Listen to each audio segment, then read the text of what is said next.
Just wait a couple seconds there. Once. Oh, it's dropped me out again. Yep. Oh, Literally just dropped me out again. 1 second. yeah. Oh no. Incredible. Incredible. Incredible. Let's wait it up. Yeah. আমার তো সব ঠিক আছে Yeah. You শোনা good. যায় দেখা যায় Yeah.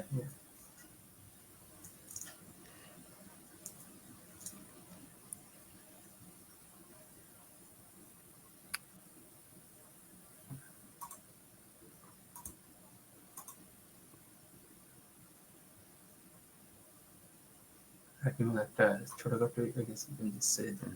We're just waiting. All right, ladies and gentlemen, as all of you know, today we have with us someone very special. Andre Adams joins Bagherada. We're going to delve a bit more, just going to take care of a small technical problem. How we going? We back? We're back. We're back. You good? You're back. I'm not. Hang on. I still can't hear your voice. Yeah. Oh. Might have to come back. Might just be the volume of the headset. I'm hoping. Can you hear us? No, I'll have to restart the web page again. Yeah. No worries. Yes. So as everyone can tell, we are hosting Andre Adams today, and again, just a bit of a technical problem. Sorry about that. Coach will be back in just a few moments. Fardin, Alvi, your thoughts just before we get the video started?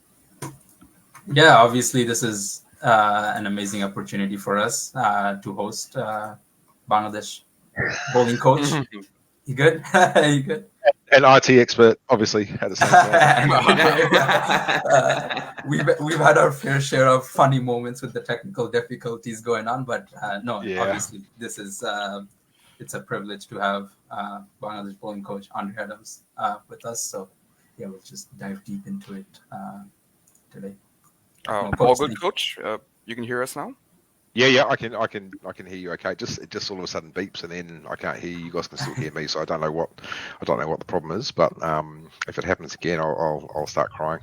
So break down live on TV. Awesome. Yeah. Team Bagherada is very fortunate to be able to host this very special podcast with a cricketer and a coach who's had his impact all over the world. And we genuinely hope that this video makes its way to some Nottinghamshire fans, because they'll be very happy to have one of their legends here today. Bangladesh's newly appointed bowling coach, Mr. Adams, welcome to Bagherada, and more importantly, welcome to Bangladesh cricket. Oh, thank you on both counts. Thank you. It was amazing. I had an amazing time at Nottinghamshire, so there may be some fans here, but amazing time I love. So just getting into it straight away, you've had a very, very unique career all over the board, no matter how we look at it, both as a cricketer and as a coach. How would you say all of it led to Bangladesh cricket eventually? I think it's sort of typical of the cricket world nowadays. I think, with how mobile and how active and how fluent all the leagues and stuff are, I think, there's a lot of people traveling, so you meet a lot of people everywhere. And so Chandika Hathrusingha, he became batting coach for New South Wales whilst I was a bowling coach there already. And so we met. He liked my style and I liked his style, and we got on really well. So, when I applied for the job, I said all the right things, obviously, otherwise I wouldn't have got selected. But that's how I met Chandy. And I think that's sort of typical of the world nowadays. You meet.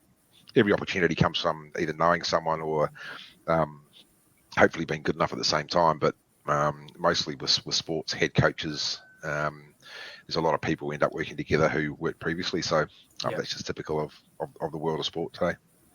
And I guess with that, you guys also, while you were at NSW, it said that you kind of had a part to play with helping Mitchell Stark get his form back. What was that experience like, I guess, at NSW, and I guess, getting to carry that rapport that you built with Chandy at that time and carrying on now in Bangladesh? Yeah, I mean, that's an interesting one. Starkey's form, like anyone, form comes and goes, but as you get older, you sort of become a bit more consistent with it. I mean, there was a lot made of that. It was just an hour or so spent with Starkey talking about various things. Obviously, my experiences with cricket, Mhm. and then trying to understand the situation he was in. And it's when you're working with a world-class left armer who bowls 145k swing. There's Rockets. not this is you're just offering little bits of information, really. That's and he, credit to the athlete. It's always the athlete. We can say what we want, but actually, the athlete doesn't isn't able to translate what you're saying, or isn't able to use the information. But Starkey's he's one of the best bowlers in the world. So we got on really well. He's a mate of mine, obviously now. As are the rest of the bowling attack. I think it's natural you become friends with the bowlers that you work with. Are you part of the fast bowling cartel WhatsApp group going on there, or no? I mean, I'm comfortably the shortest in that cartel by about 8 inches. So, it was a wonderful experience for me to obviously to first off get the job at New South Wales, work with some amazing athletes. So fortunately to have an amazing group of domestic bowlers and the likes of Sean Abbott, Nathan McAndrew, Harry Conway, Chris Tremaine, Liam Hatcher, Hayden Kerr. There's a lot of really good bowlers came through that system. And then you have the other side of that. You have these fast bowlers that are playing for Australia at the same time. Hazelwood, Stark, Cummins, and then you have Nathan Lyon from the spin department. Very fortunate to have had that experience with them. To see how the internationals do it, how those three could be considered probably the best bowling attack in the world right now. See how they train, see how they think, see how they communicate. And then to have constant conversations with Gaz or Nathan about the way he did things, and to see his evolution over the last sort of 5 or 6 years has been quite special. And Chandy really played a part in the communication with Nathan. Nathan's an amazing bowler. Chandy understands spin so well. So just to hear those conversations and to see Gaz open up and to try different things was a pretty cool experience. Nice. I guess just with that point, one of the questions that we had was, what are the traits or characteristics you guys look for in like young fast bowlers, or maybe even like existing ones within the system, that you probably want the team management to kind of invest on for years to come, or someone that is probably struggling, like you said, maybe it's just a loss of form kind of thing, but someone you just want to be part of the system and around the group for a longer period of time. I think every coach would probably say the same things. I think first off, we want resilience and character. You're going to go through some ups and downs in your career. You're going to be faced with pretty tough situations where there's a lot of people, particularly Bangladesh, there's a lot of people watching. There's a lot of pressure. The crowd's very vocal. They're not shy to let you know how they feel. And of course, there's a lot of pride that goes with performance. So if you're resilient and you have character, you'll whilst you might not perform at that moment, you'll make it through. You'll certainly find a way, and you'll learn from those experiences. The natural things, you want them to be skillful and all that kind of stuff. But I think once you reach international cricket, you have a skill threshold. You're either good enough skillfully, you have a skill that can be utilised, but actually skill's probably not your main weapon. It's the character, the resilience, the hard-working aspect. All of these things that are challenging, and they take some pain. You have to have been through some pain to have resilience, and some character. If your life is easy, then you tend, it's not always the case, but you tend to have a situation where character's not the strong point. Complacent. Some people do get complacent, and so complacency can be an out with you see this complacency, and it may not actually be complacency. It's like when you see people play a bad shot or take a bad option, you think that's lazy or complacent. Well, actually, there's so much going on upstairs to get to that point that we just see this one thing and think, oh, that's complacent. But actually, it could be further from the truth. So, there's a lot going on with most athletes, but it's when you're looking for an athlete's traits, it's mainly the character part and the resilience, because then they've got a chance at learning. Yeah, nice. We talk about adopting. How we talk about athletes adopting to different conditions. What about coaches? Like, we're coaching a set of pacers that you mentioned in the NSW, but then you have some completely different pacers here in Bangladesh, and it's very different in the subcontinent with the conditions and with the athletes that you get. How do you adopt as a coach in those situations? Great question. I'm learning as I go. Yeah, it's very different. You know, like there's systemically in New South Wales, there's this big system below the athletes. You know, and there's all these do's and don'ts, and I'm still learning how the system works in Bangladesh. So skill wise, it's very similar. Like they're very skilled. They're very skillful. The athletes of Bangladesh are very skillful. So it's just understanding what's really important to each person. Where are they on their journey in terms of where are they at? Because a lot of people are at an intersection, you know, where they're like, if I take this path, then this will happen. If I take this path, then this will happen. And so just understanding where they are with that. There's a language barrier in Bangladesh, which is quite humorous at times. And it's a challenge, but it's also, from my point of view, it also means I don't waste my breath. You know, like there's no point just talking for the sake of it because no one understands what you're saying. So I have to be clearer and shorter, and also they need to know that I care about them. I'm here for them, but also that I'm not just going to sit back and let them take an easy road. So that's a challenge, but it's you know, as long as they know that I care, then that challenge isn't as great as it might be in some other places. Because one thing I've really picked up in Bangladesh is that the guys really care. Like they're really affectionate. Like they hug me. You know, they really want to be involved and close, and I think that's really nice. It's a really cool part. Yeah, it's a really cool part, especially when you see people get it. So it's been a really cool experience so far. Yeah, I think that's one thing we really we have seen, at least with this bowling group, because like it's no secret for a while Bangladesh didn't really have that pace bowling group that played together consistently, or that, you know, were, you know, successful in any format consistently. So to have, I guess now 5-6 some of these guys that are kind of building that relationship within themselves, and we saw the relationship they had with Otis Gibson and then with Alan Donald, and then I guess now that you say that, you know, they're kind of which is really good to see.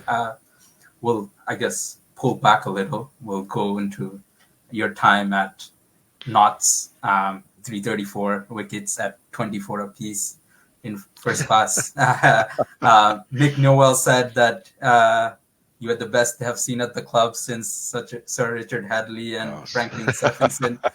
So pump your tires there a little bit. But then, I guess they also had Jake Ball and Luke Wood, who were two guys that were there while you were there. And then they've gone on to play for England. And Luke Wood's also playing at the IPL now, which is pretty good. So I guess what were those 7-8 years like for you at Knots, especially after you just retired from international cricket and coming in there as a pro? Yeah, amazing. They're amazing. I mean, you know, when I went there, I was, you know, in a pretty well publicised fallout with New Zealand cricket, and I wasn't really liking cricket anymore. And so I hadn't realised that I'd been through this transition of I played because I love it and I was good at it. To this professional level, I never thought I'd even reach. I never even thought I'd play first team for my club side, actually. So that was a bit of a surprise to all of a sudden be playing first class cricket, and then I was in the New Zealand team. And so what happened was I just stopped liking the game, and I started playing for every moment of like just trying to play the next game. And that was just so tiring and so unrewarding and unfulfilling. And I got this phone call to go to Knots, and I'd actually played 2 club seasons previously at Kimberley in Nottinghamshire.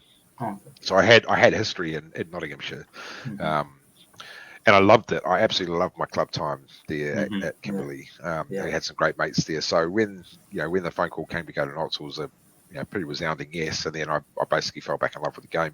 I was back playing in a team that made me feel welcome, made me feel valued. And I was incredibly grateful for that lifeline, because I had actually decided about 2 days before that I was just going to stop playing every form. I wasn't. Okay. I actually said to my wife, "I'm done," and she was like, "Oh, what's your choice?" So. To fall back in love with it, it was amazing. I mean, my first car ride from a benefit match was with Graham Swan, and I'd never met him before. He just turned the music up, and it was like, "Do you like the Feelers?" And he just blasting this music, this New Zealand music out, and I just thought, what have I got here? We became great mates, along with so many people: Charlie Schreck, Paul Franks, Chris Reed. Just so many. Paul Franks said he had a really good experience with you, especially because he wanted to, I guess, he was at a point where his first class career was kind of dying out, and he needed to perform to retain his first like spot in the first class team. So Yeah. I mean, we were sort of at the same crossroad. I think we you know, and the general, as he's known, he's so passionate about knots. He was.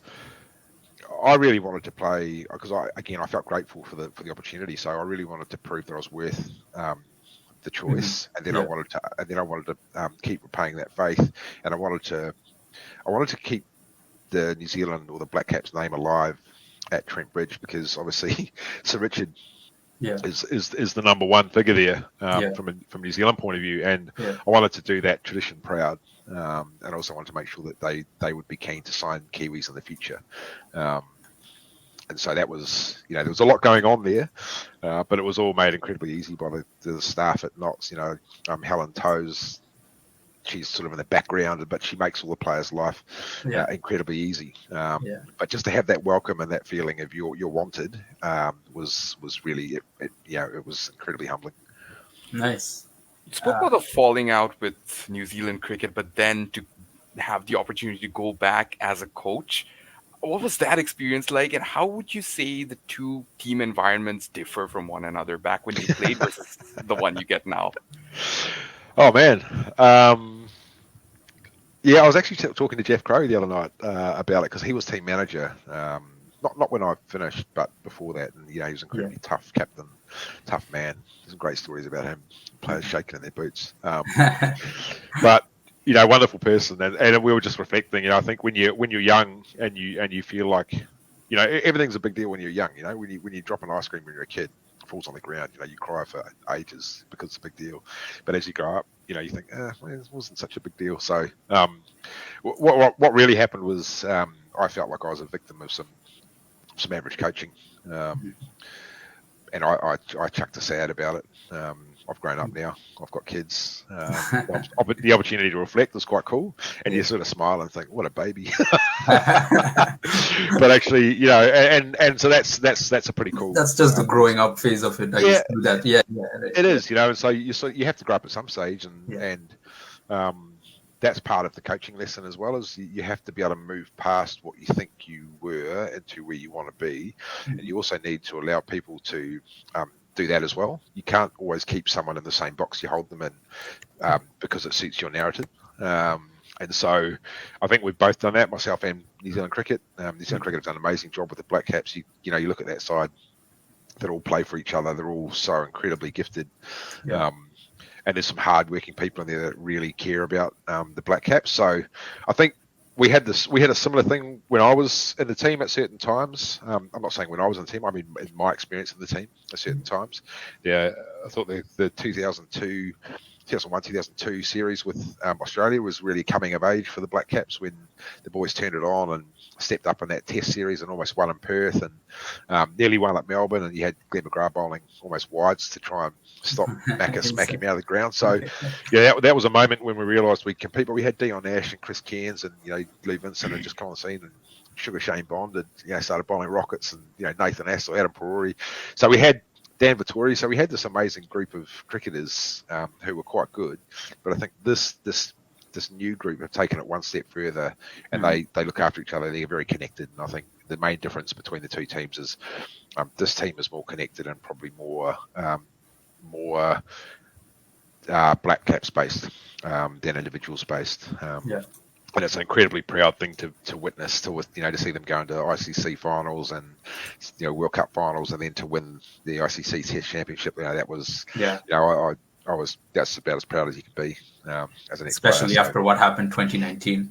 You needed Look, I mean, that's a cool story in itself, but I think New Zealand does very well in those ICC events as they're scrappers. They know how to win, get through to the finals, and at some stage they'll probably pull off a heist. Yeah, nice. Just wanted to take one of the questions from moving to our comment section. No, just a quick question. Quick question. I was just going to bring this up. What would you like to know? I mean, it's pretty obvious. I didn't appeal. I could see that he'd missed it by some way. The boys behind the wicket were convinced that he'd hit it, and so I thought maybe I'd missed something. Mm. And then I was like, no, he's missed it, and because they all asked me why I didn't appeal. But it was a great ball, so really it deserved the wicket. You know, Well, so, should have taken it. 100%. I mean, it was worth the wicket. I mean, if you watch that back, it's it's about as good as it It's a gets as seed, far yeah. as seam presentation, and Yeah. no, it was a funny one because he'd had such a. Have I gone again? Can you guys hear me? No, we can hear you. Yeah, we Yeah, can I've hear you. disappeared. you go, Let me yeah. just. I'll be back Yeah. in a second. All right. Yeah, we just and Arden's will be back again. Just a little bit of technical issue. And meanwhile, we want to thank our audience again for showing up. Yeah, We're hoping more obviously people will tune in. spread the word, and yeah, there will be more for it. It's been very good.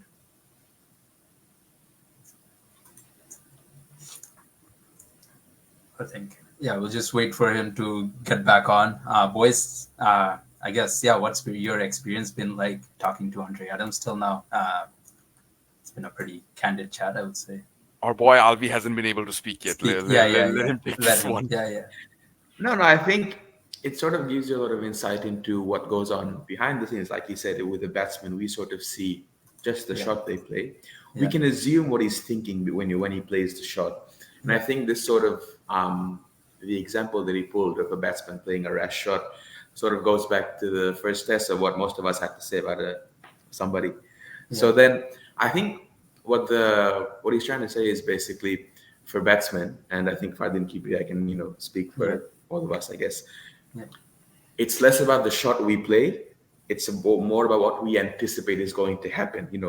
In our minds, we've already played the shot. We've already gotten the runs. Yeah. But when we go to play the shot, that's when we get stuck. And I'm in no way defending said person, but I'm just saying what he's giving us is basically, that's like he said with the bowling group in Bangladesh. He says, these guys are all very affectionate, but if you look at them sort of from the outset, you see Obi and you see Taskin, Shariful. They seem like they're very. Or even if you see them individually, you have to see them kind of as a group, right? Yeah. Exactly. Yeah. So if you see guys like Taskin, Shariful, or even somebody like Mushfiq Hassan, they seem intimidating. They don't seem like, let's say Hassan, for example. Hassan is he seems like he's more on the softer side because he doesn't want to celebrate when he gets a wicket. Yeah. But then when he sort of says, no, these guys are all basically. They're a lot more affectionate and they care a lot more about the game. I think it gives us it tells us that how we look at the players, and sometimes we're quick to judge how they sort of take this for granted. Mm-hmm. I think what he brings is that he can tell us, no, they're doing just as much hard work as they need to be doing, maybe even more. It's just that things usually don't come together the way we as fans want them to come together.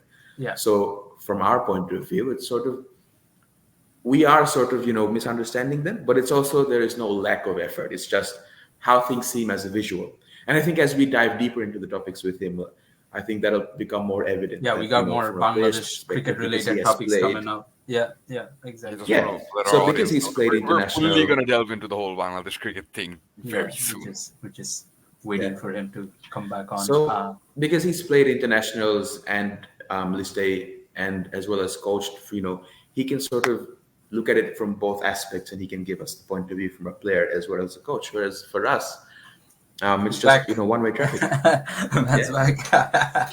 That's okay. No tears yet, hopefully. Yeah. Oh no. I just wiped them all away. Alvi, you wanna take the next one? Yeah. Yeah. So what we were discussing is about you coming into Bangladesh cricket. Sort of, what were your initial thoughts on Bangladesh cricket and the BPL, your first impression of the BPL, and what do you think, where could we possibly improve, what's going wrong? You mean in the BPL, or when you say improve? What do you mean? I think we'll start with your impression of Bangladesh cricket in general, your impression of Bangladesh cricket, I'd say in the first couple of months, and then sort of what you see the BPL as how it is. With the conditions. Okay. So, I mean, I've been there 5 weeks. Impressed by the amount of players that come through that are highly skilled. I think I first played against Bangladesh team for Auckland back in the day. When there was basically everyone was, nearly every cricketer was like 5'9" and under for Bangladesh, and so we just thought, well, how are they ever going to bowl anyone out? we scored. I think we won by an innings. We scored 1,000, and then bowled the boys out. So, from that point there to now, where you have so many fast bowlers coming through. We had 2 guys make debuts in 2 Test matches, and not just perform, but actually perform, beautifully and cause problems. So, there's obviously been some work done in the background around pace bowling and what international cricket looks like, and there's more exposure now. So I probably need a little bit longer to fully assess, but I'm incredibly impressed by the amount of talent that's just sitting in the background. It's now how do we shape that going forward? How do we get enough education around them as to what's required? How do we get enough opportunities for them to grow and to develop, especially the guys who don't play every format?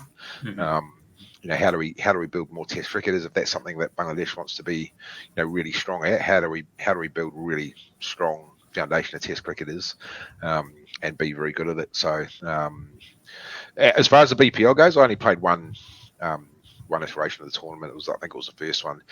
It wasn't a great tournament. It wasn't a great tournament for me. I got very sick and spent most of that tournament in bed. So. There was obviously, right at the very start, that was I did ICL, and then there was IPL. I didn't do IPL, but there was IPL. Then there's the foundation of leagues that just started popping up all over the place, and there's 2020 cricketers, and now Bangladesh have done a really good job to make sure they still get high quality cricketers coming to their leagues. There's so much competition that everyone's pulling guys everywhere, right? Yeah, and so it will always come down to money. You look at the BBL. The BBL was an amazing competition, but now it's suffering from the fact that it's it was too long, and it doesn't pay anywhere near what the competition pays for. Yes, it's still a lot of money. 350,000 Australian is still a lot of money, but it's not compared to the rest of the world. So, especially when you're making in like ILT20 or something, where it's like 6 weeks and maybe exactly right. And so you really most of those T20 leagues are always going to be money based. If you've got money and you have a window, you'll be able to make it into a decent competition. So, Bangladesh have to just continue to evolve and be fluid in that competition. The moment you get a bit too precious and you start protecting it and thinking it's worth more than it is the moment you start losing your opportunities and your stakes in the World League. So, it's been a pretty good move, and I think more than anything, the fielding has really impressed me from when I first saw Bangladesh. The ground fielding in the series that I've just witnessed was amazing. Was excellent. Some of our catching wasn't great, but the positioning to still get into the catches was still good. And so, from where we were to where we are now, I think there's been some excellent work done, and it also speaks volumes to the players that they want to do that work, because it's not, you don't have to do all the fielding stuff to come through. You can just bat and bowl. Indoor nets, batting and bowling, that's it, right? Yeah, outdoor nets, same thing. Yeah. That's what you get paid for, but ultimately dropping catches and poor fielding puts you under so much pressure. So, you need to make sure that's a string to your bow. Yeah, no, one of the things someone told me while here, we have some of the coaches that came from the US after the MLC happened the first time, and they were here in Canada talking to us. One of the things they told us was some of the players that are playing some of the lower, like the leagues or the tournaments that are happening in the US, some guys are in the teams, especially because of their fielding abilities and because of that high intensity ability that they have in those, crunch situations. Some guys don't play a game, but they'll just get subbed on as the 12th man just for that fielding ability, which is pretty crazy because. Yeah, well, that's good. Well, we're probably actually, cricket's such a slow old man's game in terms of the way we think about the rules. You can't replace them, you can't sub out. It's like, come on, guys, just get with the program. At some stage, we have to move forward. So that for guys to be brought on as special fielders, I don't see anything wrong with that. That's part of the game. And that's if that helps make better fielders and makes for a more exciting game, well, then we just got to do it. Because the topic of leagues has come up, the impact of someone like Mustafizur Rahman, who's the mainstay of our white ball setup, having that exposure at the IPL right now with Chennai Super Kings, how massive is that? Oh, it's huge. I mean, CSK, pretty good team. Got a good setup there. And Spurs' English isn't great, but he understands what you say. He's incredibly driven. He's hungry. He's resilient. He's he just wants to get on with it. He's also incredibly brave. He tries things that some people wouldn't, particularly in big situations. He listens well. He's coachable, so he's a great asset to most teams. He's a good athlete. He works hard. So those opportunities are what you make of them, and so I've no doubt that he'll make the most of that opportunity. Just on the topic of Mustafiz and the IPL and T20 cricket, with a T20 World Cup coming up in, I'd say, just over a month, do you think the Yorker is something we could be looking at as Bangladesh cricketers? We've seen the Yorker is something we like to use very often, or something we sort of utilize to the fullest of our ability. But do you think going forward with the T20 World Cup coming up, the Yorker could be something that we could sort of bring back and emphasize on going into the heaps of runs that are made? Yeah, because all the runs that are getting scored.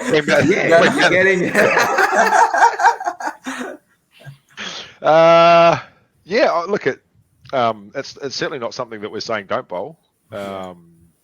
It totally depends on the person's feel, the confidence with it.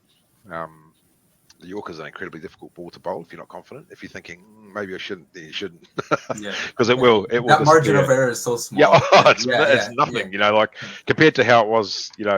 Players they're not afraid to get out now. And I think back when I was playing, there was still a bit of fear about being caught in the fence. Now it's like, no, I'll just head it over the fence. So, your Yorkers have to be incredibly accurate. You also have to know what your field is. You have to have set it up. It's not just a simple case of bowling a Yorker, because if you look at Josh Butler, if you miss by half an inch or he gets down and laps you, your Yorker's no good. So, the interesting thing with the Yorker is it's like any other ball. If it's not accurate, it's pointless. Yeah. I guess guys get deeper into the crease now and looking to wind out their ball. So you miss Look at sometimes you wish as a bowling coach you're like, well, maybe the bowler should just get a free bowl at the stumps.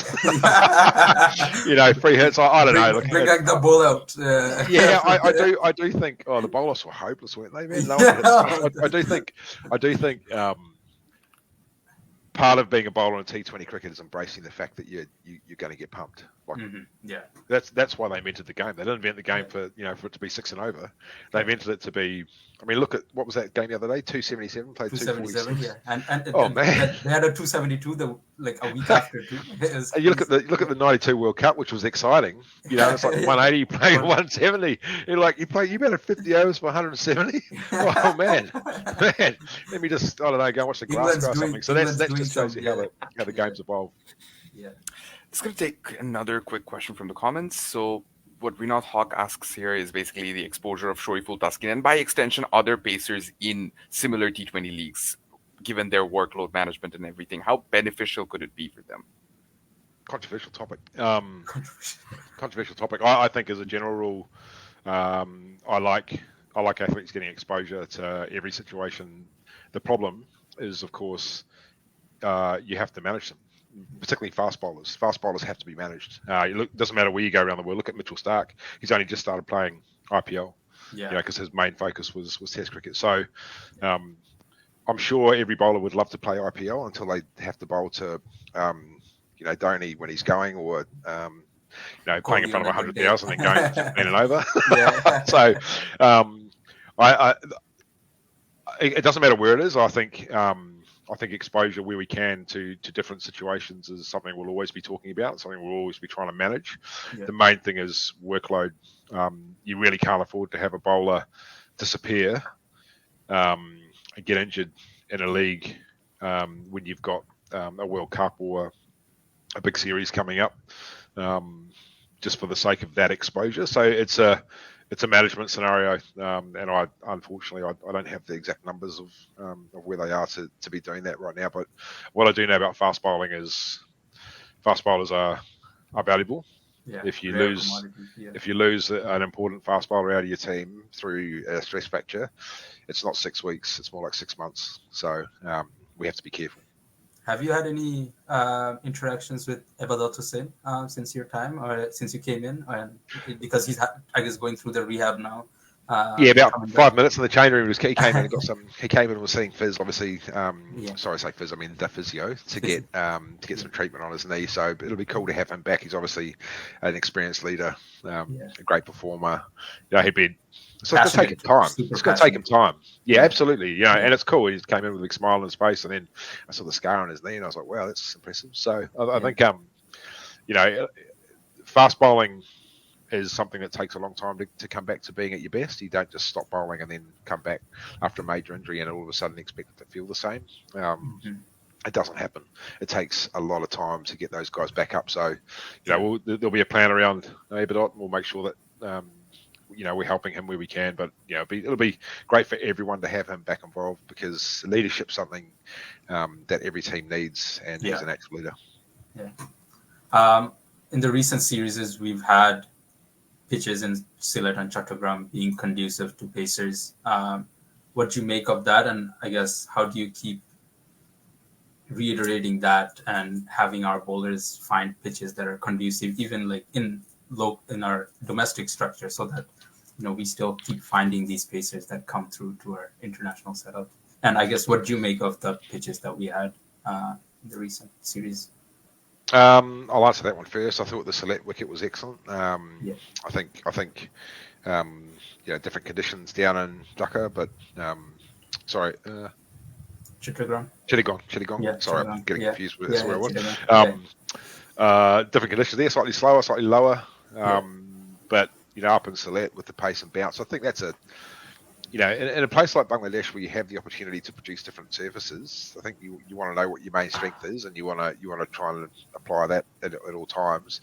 But also, if you don't expose yourself to wickets that seam or bounce, you know, where you get a bit more swing, then, you know, when you go to places like Australia or England, it can be very messy for the batsmen because they all of a sudden thinking, what is this? Rather than this, I play this. And so whilst it might be ugly at the time, it's a learning curve. You've got to go through some pain to learn. Right, absolutely. That I do think it's critical that Bangladesh keep producing wickets that are flat, that turn, but also have pace and bounce, because then you know, our players, because our batsmen are not tall, you know, so we have to learn how to play on those wickets as slightly smaller guys. So there's strength in the cut and the pull, and being able to deflect, but also you have to manage yourself getting forward a little bit better. So, you know, we've got good batting coach, we've got patient coaches, we've got some players that are keen to learn. So there'll be some mistakes, but the boys are keen to learn. So there'll be some challenges along the way, but that's the fun of coaching. That's the fun of sport. And just off the topic of the pitches, do you you've started to look at Rishad in the recent white ball series, and sorry, and Bangladesh, we're sort of known for producing much more, I'd say many more finger spinners as opposed to wrist spinners, like Shakib, Taijul, Miraz. So do you think with the pitches that we have and going forward for Bangladesh cricket, I think what we've seen in the recent test series, Bangladesh cricket wants to produce pitches which are, I'd say, more in line with international pitches, a bit more grass on the pitch, you know, better health for the seamers. Do you think with those sort of pitches, the finger spinners are going to struggle a bit more? And with the wrist spinners that you've seen, such as Rishad, what do you think we can do to sort of bring out more wrist spinners who might be able to get a bit more purchase of such wickets? Tough one. Don't know. Tough one. I don't know. How do you produce leg spinners? I think, you know, if good leg spinners are gold. You know, like a good left arm wrist spinner is about as, you know, they're not very frequent either. So how do you produce more? I don't know how you produce more leg spinners, but what I do know is that if you're going to play in those conditions, you need to learn how to play in those conditions. You've got to play in those conditions, and you just have to find a way. You know, there's enough examples around the world of spinners, with the exception of probably Murali, I think, who could turn it on glass. You know, you absolutely need to find a way to manage yourself through rather than just your normal method. If you keep trying to do the same thing on a different wicket, well, that's just madness. You're going to get met. And so what we want our athletes to be looking at is, how can I do this? What's in front of me? What problem do I need to solve? As opposed to, I don't like this. And so we need that attitude to be coming forward when it gets difficult, to actually, well, what are my opportunities here? Can I slow it down? Can I speed it up? Do I bowl with a lower arm?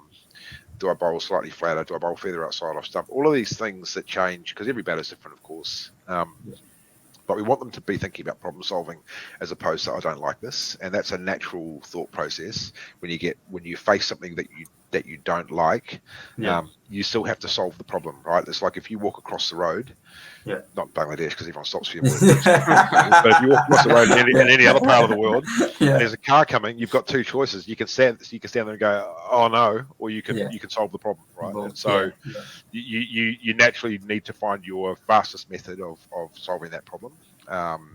But you still get the same feeling of I don't like this first, but then we need them to be switching straight into, well, what am I going to do about it? And so to learn how to bowl on wickets that don't turn or wickets that do turn, which can be just as challenging, you need to play on those wickets. Yeah.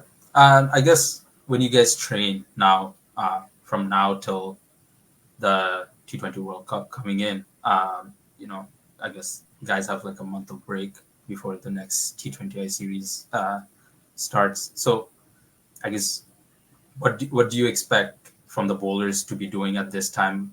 Basically, since we've talked about that load management aspect, and T20 is a lot different than Hassan Mahmood played his first test, did really well. Now has to shift back to playing white ball cricket. So I guess how do you kind of manage that, and how do you train around that for the guys? Well, most of the challenge is problem solving. I think so. When you're in any kind of series, so we did very little technical work through this period. You don't want someone to be thinking about technique whilst they're playing. You want them to be thinking about how to solve this problem, or where do I need my fine leg, or where do I need my backward square.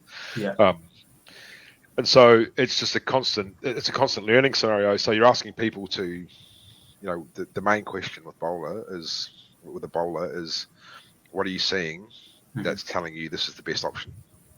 And so just learning how to think like that rather than I'm just going to bowl it here, I'm just going to bowl it there. That's the main challenge at the moment, and that takes time with anybody. And so we need frequent exposure to these guys, because the problem with when they leave us, of course, is that they're going to go back to another team, and then that team wants something from them. And so that's sort of why I asked them to be more problem solving based, because then they can learn from every scenario rather than they don't have to choose what I've told them to do. They can still play the game, play well, and be learning, as long as they're in that learning mode where they're, well, I'm seeing that guy moving like this, or he played this shot, or when I had this field, he responded like this. That's sort of where we need them to get to, because when it comes to the crunch, I'm not on the field with them. No. They need to see something and go, oh, this is my best choice here for these reasons. And so that's sort of the way that we're trying to influence the guys at the moment. Do you think that problem solving? Go on. Go ahead. Do you think this that you spoke about, the intuition, the instinct that how you sort of read the batsman, or you sort of anticipate, or play the game with him, force him to play the wrong shot. Do you think for these kind of things, can the player develop more in these things through playing domestic, or do you think these things are more, they can be taught as tactics as opposed to personal experiences for the Bangladeshi players in specific, not like say any other part of the world? Both. I think in an ideal world, I used to work in development. So my first job was as a development coach at Auckland Cricket, and the reason I coach the way I do is because the main difference between when I started versus when I finished was IP, was my ability to see a situation and say, oh well, this is probably going to happen. I certainly wasn't a better athlete at the end of my career than I was at the start. So it's not a skill-based thing. It's mainly based off your ability to say, well, this is my best choice right now. And so you need to start that earlier. And so athletes need to have more free will when they're making a choice, because ultimately the more free will they have, the more mistakes they'll make, and then the faster they'll learn. The problem is, of course, is that you have results connected to a lot of it.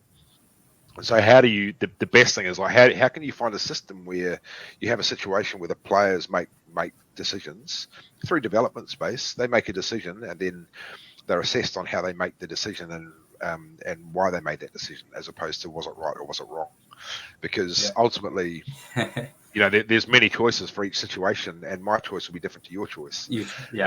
And they both might work for us. Yeah. And so that's the big challenge, is how do we get the players to trust us enough to say, well, hey, you make the decision and we'll talk about it afterwards. Yeah. And also, but still not be too concerned. Well, I say not too concerned, but I can't live on the outcome, because if you're constantly living on the outcome, all you're focused on is the outcome instead of how to get there. So it's a real challenge, but also, like, people want to win. Well, I don't know anyone that walks on the park doesn't want to win. 100%. So we don't need to think they're not trying or they don't want it or anything like that. It's like we just need to help people make decisions, and the hardest thing with that is that not everyone thinks the same way. Yeah. So, and you can't control the way they think. So I don't want to. So yeah, it's a bit of a cryptic answer. Yeah. But the big thing is decision making needs to be up to the individual, and then my job is to assess why they made that decision, how they made that decision, and then help them come up with a better process. But coach, but do you think this sort of just going to take this one quickly, Alvi. Just a bit of a follow-up there. You mentioned that now is not the best time to be making technical changes, especially given that a big tournament is approaching. We also don't want to make those changes when we're playing any bilateral series, for that matter. Other than that, players do have busy schedules with franchise leagues, with domestic cricket. When exactly would you believe is the best time for players to make some minor technical changes here and there, given that these things do come up for both bowlers and batters? There's a number of scenarios here. One is that athlete needs to be totally comfortable with the change they're making. It needs to come from them. They need to be driving it. Two, some athletes can do technical work and it doesn't affect their performance, and so each athlete's different. Technical work normally is involved when there's a period where that player is comfortable that making a change, they have time to do that. The other aspect of that is there's also injuries. So when someone gets injured, you can then work on some technical stuff. Now, the problem with technical stuff is that there's no perfect technique. So, you look at Steve Smith versus Chibnarayan Chanderpaul versus Kepler Vessels versus Brian Lara, Steve Waugh. Who's got the right technique? Sachin Tendulkar. Who's got the right technique? Virat Kohli plays with a straight front leg. Who's got the right technique? So, there's Lasith Malinga. There's Alan Donald, Brett Lee. You've got all these examples of highly effective athletes, all with totally different techniques. So there's no right way and there's no wrong way. Because if you'd seen Malinga come through the age groups in New Zealand or Australia, he would never have made it. So all this, but the problem, you don't fit that perfect bill, right? Exactly. And so the problem is that we as coaches, we're taught to make this cookie cutter. This is what it needs to look like, blah blah blah, and then you get someone like Malinga, and you've never seen that before, and he rips your poles out. So what's the correct way of doing things? Is it the guy who's different and effective, or is it that this is the right way of doing things? I think there's again, when I said cricket was an old man's game and a boring scenario, there's just so many of these rules that are written in concrete that are just absolute trash. The most effective way is your most effective way, and if it's different, well then all the better, because it's harder for people to figure out. I guess with that point, because in first class cricket, or even when you're working with a first class team, you have guys that are already in the system, some guys that are in the pathway, like you said, and then you have international teams where there are guys that are there, some guys coming in and out in the background. How do you kind of maintain that with teams where in first class cricket you kind of have an in-season, off-season where you can let guys do their natural thing, whereas in international cricket you don't have that mix of in-season, off-season? But how do you tell guys to kind of do their natural thing regardless of what the outside noise might be? Great question. I don't know. If you've got the answer, let me know. I'll circle back to you on that. Some people will say yes and then not do it, and it just depends on how comfortable they are with where they're at. It's again, it comes down to am I giving them the right information? Is me telling them to do something technically right now the right thing for them when they're going back to play in the Dhaka Premier League? Like that it might be the wrong thing. It might be the right thing that I can see, but it might be the wrong thing for them right now. So the thing with technique is that I personally, I think it's overrated. I think Yeah, technical work is overrated unless yeah, there's something that's glaringly obvious that desperately needs to change. And I've made these mistakes before in the past. However, the biggest learnings that people can have is how to look down the far end and take notice of what's going on down there and what are they yeah, seeing. yeah, That's where you learn. That's where you do your thing. So yeah, um, how the ball gets there, sure, there's some little technical changes here and there, some tweaks, but the reality of sport is that it's not how, it's how many, and that's I think that's an underrated method in cricket. just a little bit, I guess, with the T20 World Cup coming on. We know I saw Chandika Singh kind of did a piece interview where he talked about you guys had a little bit of communication with Cricket Victoria and stuff about the pitches that are gonna be on display, I guess, in New York and Dallas. I guess, have you had any exposure to that or anything? Any Uh, expectations on what you'll see from the no, I drop in think pitches? Drop in pitches. no, yeah. Look, obviously, I've played on dropping pitches. Yeah. They're a fairly regular thing in New Zealand with Eden Park and such. So, um, Yeah, I guess what's your they experience with drop-in pitches then? yeah, they can Because be I guess in temperamental. Bangladesh Yeah. we don't see as much No, drop-in no, no, pitches. Yeah, and there's no need because yeah, you have facilities. You have so just many primarily for facilities. cricket. Yeah, yeah, Yeah. yeah, Whereas, I yeah. mean, I've watched the wicket get dropped in at Eden Park, and it comes on this machine, and it's, It's just, and they're, if it goes too far one way, the wicket's ruined. So you've got two guys trying to get this thing in. So, I mean, it's an incredible bit of machinery, but they are temperamental. They dry out quite fast because the soil tray is quite shallow. So, Mhm. how they manage, I don't know who's actually doing those wickets. At the end of the day, it doesn't matter because there's nothing I can do about them. Yeah, yeah, And yeah. so my main method is going to be who are we playing, what are the ground dimensions, what's our best method in this moment right now, Mhm. and the guys just have to be okay with that because we don't have a choice.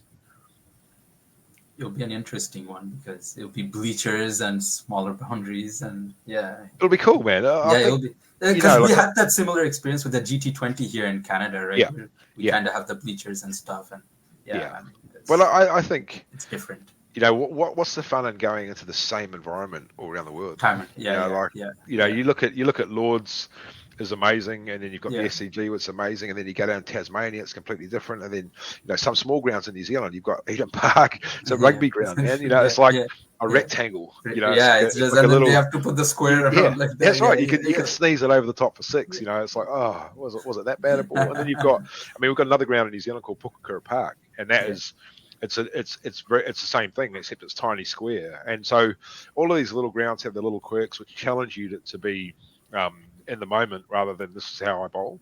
Actually, what's required right now, and so you have to embrace the fun of that. You have to embrace the surrender to the fact that the Mhm. challenges are there, and then you can start problem solving them. So, whatever those challenges are, we just have to solve them. We don't have a choice. I think that's also one of our concluding questions, basically leading up to the T20 World Cup. What would you say are your expectations, given that we're playing in the relatively new conditions of the US? On the other hand, you have the more familiar conditions of the West Indies, and your expectations from Bangladesh as a team. Oh well, I think if I look at the Bangladesh team, I think I would describe us as dangerous. I think um, we've got some world class bowlers, and then we have some we have a couple of world class batters too. And when the side's fully together, and all the leaders are there, I think it's a very dangerous team. And so you wouldn't want to take Bangladesh easy. I think Yeah, because yeah, you'll run into a situation where all of a sudden the boys are on top of you, and then you have and we've got the same situation. We've got Nepal and the Netherlands, and the yeah, Netherlands have been playing very very well, yeah, and yeah, Nepal might be a challenge on those grounds depending on what the situation is, and so that's the beautiful thing with T20 cricket is it's 20 yeah, overs. yeah. So anything can happen, and you've seen it happen so many times in the past where teams have, slipped up, but actually they just got outplayed. And so I think, I would expect us to bowl really well. The challenge is going to be assessing the situations with the bat, and is it going to be low and slow? Is it going to be fast and bouncy? What is that going to Mhm. look like? But I look at our team, and I think players like Richard. Um, the way he spoke about the game and his approach to it afterwards was incredibly encouraging. Absolutely beautiful. Yeah. It was, mate. We were laughing upstairs because he hit the first ball for 6. I said, "Oh, you watch, he'll go again," and he did. And I was like, I didn't expect him to. It was so early in the morning. I was just dozing off, and I saw that first ball 6. I was like, Something's happening. Two games in a row. 2 games in a row. Oh, mate, he just, we're all sitting up there a little bit nervous, and he comes in. And it was not even 10 minutes, and the game was over. And we're like, what just happened? So I think and even just doing that, it wasn't like he was slogging. He was playing to his strength. Yeah. You look at that and you think, there's a guy who's playing to his strength. He's taken the options that are his options. Yeah. And he made the choice to do that, and that's incredibly encouraging for young players coming through, and for some of our senior players. If a young guy can do that, and he has the presence of mind to say, well, this is how I'm gonna do it. Yeah. I just thought that was awesome. I was so happy for him because he just was like, no, man, this is the way I play. And I was like, good on him. Absolutely. It's just, I guess, so refreshing to see from Bangladesh players, especially in the recent series, because this is the kind of thing that we've been, I guess, asking for years, is just letting guys kind of go out of their shell and express themselves a little more. And I guess, we have a good group now at helm with you, David Hemp, and then Chantika. Hopefully we can bring that a lot more out of the guys, which would be, great in all 3 formats. I guess last part is whatever you made of the... Oh yeah. No, go. Go ahead. So I had a point to touch on. We've sometimes in the past we've sort of seen Bangladesh team, especially the bowling group, when we see the opposition sort of take the game away with their batting, the bowling group may seem a bit out of sorts, like they sort of lost the plot. And I think we've sort of seen that. I think in the first test, when we let both of the batsmen get 2 double centuries back to back, and they let the batsmen take the charge. Going into the T20 World Cup, when we're seeing scores close to 270 in the IPL, and close to, I'd say, 230, 220 even in the World Cup, and you see the opposition taking the game away from you, and let's say, from a fan point of view, you feel like your hands are tied. You can't get the breakthrough. What do you think is the best way to approach a situation like that? And I have a sort of a left field take on this, is how we saw the England coach, Silverwood, how we saw him he had the number and the letter, like he had codes for the team. We have specific strategy and game, tactics that you sort of adopt for each specific batter. Do you think, could that possibly be something we could explore, look into? A couple of things to answer there. When you're talking about the centuries, you mean in the Test match? Is that what you're talking about? That's right. Yeah. Well, I'd argue the other way. I think we created 7 chances in the first session. Oh, we did, absolutely. Yes, we did. Yeah. So but I agree that you can feel helpless when things don't go in some phases, particularly when you were so dominant. Yeah. And then, the first hour we were like this far ahead, and then backseat. Yeah, and so it's natural to want to keep taking wickets. And I think in our assessment of that game, we were too eager to keep trying to take wickets when actually the way we produced the chances to start with was by applying our methods. And so we all of a sudden, that's cool. Like that's 100%. And so when you've created 7 chances in the first session, you're like, well, why can't I create another one? Why not? And so just recognizing, when is that starting to go too far? When have I started changing my thinking? That's all stuff that takes experience and time. It's not. We are habitual creatures. Human beings are like, this is how I do things, and when I'm faced with this situation, I'm going to think like this, and I'm going to do it this way because that's what makes me feel good. And so, learning how to manage yourself through periods of discomfort is probably the biggest thing in life and in sport. So that's probably the big work on for every cricketer, every athlete, every human being is when I'm faced with a challenge, how do I respond? What's my natural thing? What have I noticed about myself when I'm feeling good? What have I noticed about myself when I'm noticing this discomfort? And so it takes a long time. I've only been there 5 weeks. There's a lot of thinking and a lot of history behind the way the boys think. So they've obviously had a lot of success doing it that way, and so my job is to help challenge the way they think and to help them recognise when to maybe shift their thinking a little bit. And so yeah, look, I agree. I've been through it myself. I was trying to take a wicket every ball at that stages of my career, and then again being able to surrender to the point, well, what's my best method here, and why have I started searching? Is it because I'm uncomfortable? Am I and I don't trust my skills to be patient? Or do I just want to get straight out of this discomfort right now and get a wicket? Yeah. And so at times that's really useful when you absolutely have to go hunting, but sometimes you don't. And so the big challenge for us and for every team will be, how do I manage myself through these moments of pressure when it comes to World Cups? Coach, thank you very much. It's been an incredibly insightful discussion here with you. And Fardeen, Alvi, your final message to Mr. Adams? No, I mean, thank you for making the time, and obviously a really good conversation. We dove deeper than we thought we would, 100%. So thanks a lot for giving us such in-depth, I guess, insight into everything. Any last words, I guess, Alvi? And then... Yeah, absolutely. It's been a privilege to be able to host you, Coach. And like Freddie said, thank you for your time straight out of a flight and into the podcast. So we couldn't be more grateful. My pleasure. Thanks for having me, guys. I have a rule with the boys now, though. They're not allowed to call me coach. Oh yeah, Andre or Dre, because otherwise I'm going to start just calling them all bowler. It's a bit slow on the uptake, but yeah. Rana's the one that finds it the most amusing, because he says coach just instantly. I think it's just the way you grew up in Bangladesh, right? You just call everyone coach. Oh no, I get it. It's fine, I just like to. That first name basis kind of. It breaks the barrier. It breaks the barrier between them. I'm certainly not someone they should be holding up. I should be, if anything, I should be just sitting below, helping prop them up. So I want them to feel like I'm one of them. So although I can't run or bowl or do anything.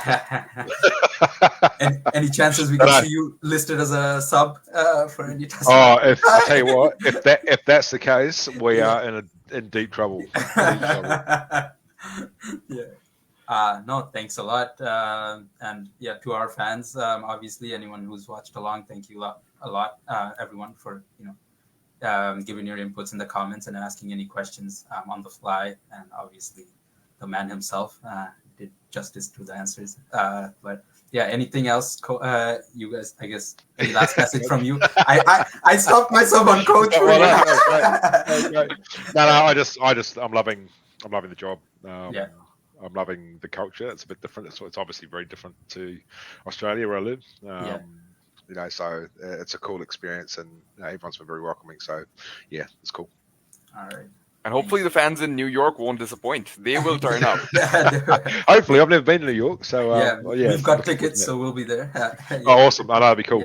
Make sure you come and say hi. Yeah, definitely. We'll touch base with you when we get there. But no, thank you. Thanks a lot.